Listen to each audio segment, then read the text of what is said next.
ও ভাই কত মানুষ নামাজি ভাই মসজিদাঙ্গিহীনাতে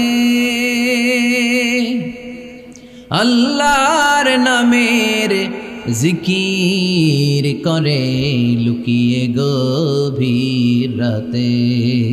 আমি তাদের সাথে ওই আল্লাহর নাম জপতে চাই, আল্লাহর নাম জপতে চাই। পড়েন সবাই। মসজিদেরই পাশে আমায় কবর দিও ভাই, যেন গড়ে হতেও মুয়াজ্জিনের আযান শুনতে পাই। চিল্লায় পড়তে হবে আমিন। কি দরদ ছিল আমাদের জাতীয় কবি কাজী নজরুল ইসলামের। মসজিদের পাশে আল্লাহ তুমি আমার কবর দিও। আল্লাহ এই দোয়াটা কবুল করে নিয়েছে, ঠিক কিনা? ওনার কবরের পাশে মসজিদ আছে না নাই? আছে। এজন্য মসজিদের সাথে সম্পর্ক জুড়ে দেওয়া এটা ইমানদারের আলামত, আর মসজিদকে ঘৃণা করা এটা মুনাফিকের আলামত।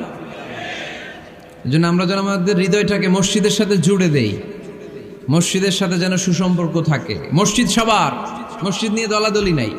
দলাদলি আছে অনেক জায়গায়। হানাফি মসজিদ, আহলে হাদিস মসজিদ এরকম আমরা দেখি বা শুনি, এটা ঠিক না। হানাফি মসজিদ বলে কোনো কথা নাই, আহলে হাদিস মসজিদ বলে কোনো কথা নাই। মসজিদ সবার।